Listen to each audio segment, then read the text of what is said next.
आपको बता दें कि सर्वदलीय बैठक समाप्त होने के बाद मल्लिकार्जुन खड़गे बोल रहे हैं, सुनाते हैं। ये तो लास्ट टाइम भी हाजिर नहीं थे, इस बार भी नहीं है। ठीक है, ये उनकी मंशा है कि वो समझते हैं पार्लियामेंट के ऊपर है वो, तो ठीक है, जब वक्त आएगा पूछेंगे। लेकिन अब संकट की घड़ी है, इसमें कोई हम किसी को क्रिटिसाइज नहीं करना चाहते। धन्यवाद।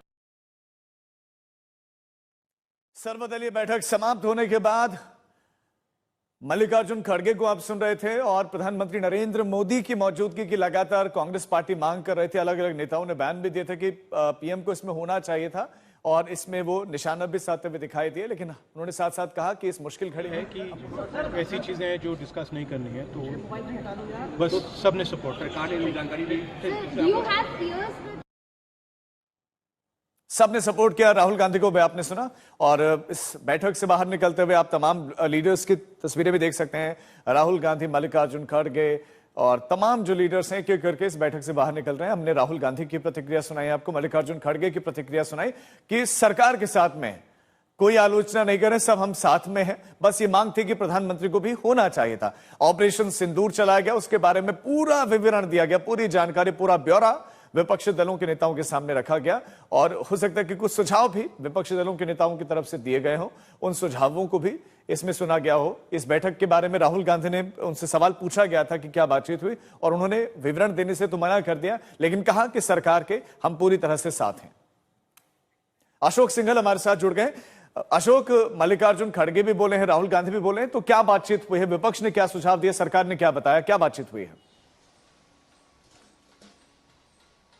देखिए, अभी मीटिंग खत्म हुई है, करीब 1.5 घंटे के करीब ये मीटिंग चली है, जिसमें सरकार की ओर से बताया गया कि ऑपरेशन सिंदूर की कैसे हुआ और उसकी डिटेल्स बताई गई और कैसे कैसे ये सब डिटेल बताया गया और आगे सरकार क्या सोच रही है और स्थितियां क्या है ऑपरेशन सिंदूर के बाद। लेकिन खास बात ये रही कि विपक्ष ने साफ तौर से कहा, एक सुर में कहा कि इस घड़ी में हम सरकार के साथ हैं, जो भी हालात हैं उसको देखते हुए हम सरकार के साथ हैं। जब सवाल पूछने का समय आएगा हम सवाल जरूर पूछेंगे, लेकिन प्रधानमंत्री को लेके कहा मल्लिकार्जुन खड़गे ने, प्रधानमंत्री जो है उनको आना चाहिए था, उनसे सवाल पूछेंगे। लेकिन विपक्ष पहले भी कहता रहा, कल भी कांग्रेस ने कहा, सुबह भी कहा कि प्रधानमंत्री को ऑल पार्टी मीटिंग में रहना चाहिए। पिछली मीटिंग में भी उन्होंने सवाल उठाए थे कि प्रधानमंत्री क्यों नहीं है।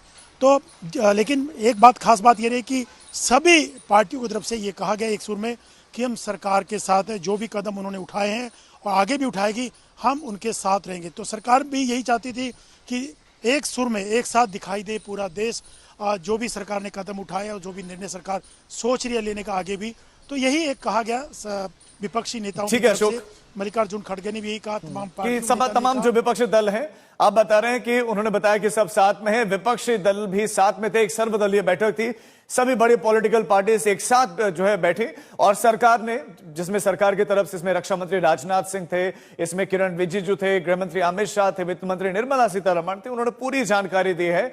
इसमें कांग्रेस पार्टी, तमाम दूसरी पॉलिटिकल पार्टीज के प्रतिनिधि शामिल हुए। हालांकि बस पीएम मोदी की वहां मौजूदगी की मांग करते। इसके अलावा उन्होंने कहा कि ना आलोचना, ना भी कोई सवाल, हम पूरी तरह से सरकार के एक्शन के साथ हैं, हम सेना के एक्शन के साथ हैं। सर्वदलीय बैठक खत्म हुई, आप देख रहे हैं कि तमाम नेता यहाँ से बाहर निकल रहे हैं और जिस तरह से बैठक में ये चर्चा हुई है कि सरकार आगे किस तरह से पाकिस्तान की धमकियों के लिए किस तरह से तैयारी कर रही है, किस तरह से भारत तैयार है, तमाम जो बॉर्डर के राज्य हैं उनमें क्या तैयारी है, सेना की मुस्तैदी क्या है, रक्षा मंत्री राजनाथ सिंह ने इस सब का ब्यौरा दिया। आप देखिए कि पीछे अपनी बात में ये कहा कि एक इंटरनेशनल कैंपेन हमको चलाना चाहिए टीआरएफ के खिलाफ और ख़ास तौर से सिक्योरिटी काउंसिल इसको डिजिग्नेट करे और हमको यूनाइटेड स्टेट्स ऑफ अमेरिका को ये बताना है कि वो अपने ही मुल्क में इसको फॉरेन टेररिस्ट ऑर्गेनाइजेशन डिजिग्नेट करे। और क्योंकि आप देखेंगे फरवरी 2025 में हाफिज सईद के बेटे हाफिज अब्दुल रऊफ की एक स्पीच है पीओके में, जिसमें उसने कहा कि 2025 तमाम साल हम लोग जिहाद करेंगे। तो ये जिहाद का नाम लेकर, ये भारत में गलत नाम लेकर कत्ल करना चाहते हैं, आतंक फैलाना चाहते हैं। तो यूएस को हम रिक्वेस्ट करें, उनको लॉबी करें कि ये टीआरएफ को एक फॉरेन टेररिस्ट ऑर्गेनाइजेशन बनाए, पाकिस्तान को एफएटीएफ के ग्रे लिस्ट में डाला जाए।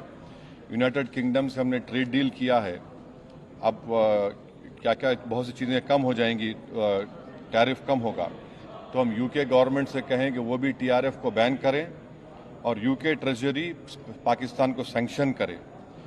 यूनाइटेड स्टेट्स से हम ट्रेड डील करने जा रहे हैं और यूएस प्रेसिडेंट ने कहा कि ज़ीरो टैरिफ होगा एग्रीकल्चर पर, तो ये मोर द रीज़न है कि हम यूएस भी इसको कबूल करें। अब कश्मीर में गवर्नमेंट के पास एक बहुत सुनहरा मौका है, तारीखी मौका है कि वो यकीनन पाकिस्तान को कन्फ्रंट करें मगर कश्मीरियों को अडॉप्ट करें। आप कश्मीरियों को ख़रीब करें और ख़ास तौर से मैंने कहा कि जो पूंछ में जो लोगों की मौत हुई, सिविलियन लोगों की, और उरी में जो लोग ज़ख्मी हुए, जिनके घर को नुकसान पहुंचा, गवर्नमेंट उनको टेररिस्ट विक्टिम का ऐलान करे क्योंकि पाकिस्तान शेलिंग में उनकी मौत हुई है, और सिक्योरिटी रिलेटेड एक्सपेंडिचर के तहत मरने वालों को एक्सग्रेशिया दे और सरकार उनका घर बना के दे। और मैंने कहा कि साउथ कश्मीर में गवर्नमेंट को बहुत एहतियात से काम करने की ज़रूरत है, वहाँ के यूथ को हमको ख़रीब करना है। और जो ऑपरेशन सिंदूर हुआ उसका मेरी नज़र में सबसे बड़ा इम्पोर्टेंस ये है कि मुरीद के और भावलपुर पर अटैक होना, ये नॉन टेररिस्ट ऑर्गेनाइजेशन के हेडक्वार्टर्स हैं, ये बहुत अहम बात है जिसको हमको समझने की ज़रूरत है। मिलिट्री स्ट्रेटजी वाइज आप देखेंगे अब हमारे देश के लिए दो फ्रंट हॉस्टिलिटी होगी, एलएसी और एलओसी पर, इसलिए कि जब 16 में उरी हुआ, 2019 में हम बालाकोट किए, आज हमारी 50,000 फौज गलवान और पे बैठी हुई है, तो ये टू फ्रंट हॉस्टिलिटी को हमको देखने की ज़रूरत है। चाइना से हम इतना एक्सपोर्ट कर रहे हैं, इंपोर्ट से ज़्यादा चाइना से इतना इंपोर्ट कर रहे हैं, एक्सपोर्ट से ज़्यादा हो रहा है, तो हम चाइना पर भी इम्प्रेस करें कि वो पाकिस्तान को, टीआरएफ को, जितने टेररिस्ट वांटेड हैं इंडिया, उसको हवाले करें। और गवर्नमेंट से मैंने गवर्नमेंट से कहा कि आपने अच्छा जवाब दिया ओआईसी को, और तुर्किया को हमको समझाना है कि तुर्किया पूरे विश्व में एक ऐसा कंट्री है जो अपने ही देश में जो टेररिस्ट ऑर्गेनाइजेशन है कर्ड्स, उनको बॉम्ब करता है। इराक में जब तक उनसे डील नहीं हुई वहाँ बॉम्ब करता था, अब सीरिया में भी बॉम्ब करता है वो। तो तुर्किया को समझाने की ज़रूरत है कि जब आप कर्ड्स के ऊपर जो टेररिस्ट ऑर्गेनाइजेशन है उनको आप एक्शन ले सकते, तो भारत पे क्यों वो सवाल उठा रहे हैं। और हमने कहा कि ये आज पाकिस्तान इसको और एस्केलेट ना करे। इस सिलसिले में आज ईरानियन फॉरेन मिनिस्टर दिल्ली में है, सऊदी फॉरेन मिनिस्टर भी दिल्ली में है, और जो देश में मैंने कहा कि जो एक यूफोरिया है, इसको सरकार को देश को और मुत्तहिद करने के लिए और देश को ताकतवर बनाने के लिए इस्तेमाल करना पड़ेगा। और जो लोग मैंने जिक्र किया, हिमांशी, उस बच्ची का जिसने अपने पति को खोया 6 दिन की शादी के बाद, कि किस तरह सोशल मीडिया पर उसके ऊपर रिकेक हमले किए गए।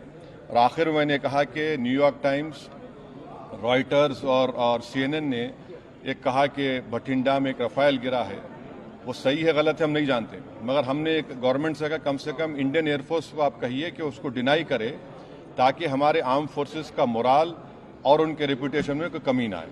Thank you. अभी आप बोल दीजिए। AIMIM चीफ असदुद्दीन ओवैसी ने बताया कि उन्होंने इस मीटिंग में क्या क्या बातें रखी, और वो तमाम बातें जो है उन्होंने रखी। इस एक्शन की भी उन्होंने तारीफ की, और खासतौर बहावलपुर में मुरीद के में जो एक्शन हुआ उसकी उन्होंने तारीफ की। तुर्की को भी सबक सिखाना, इंटरनेशनल जगत में भारत को जो है समझाना है कि TRF को बैन किया जाए और इन आतंकवादियों को भारत को सौंपा जाए।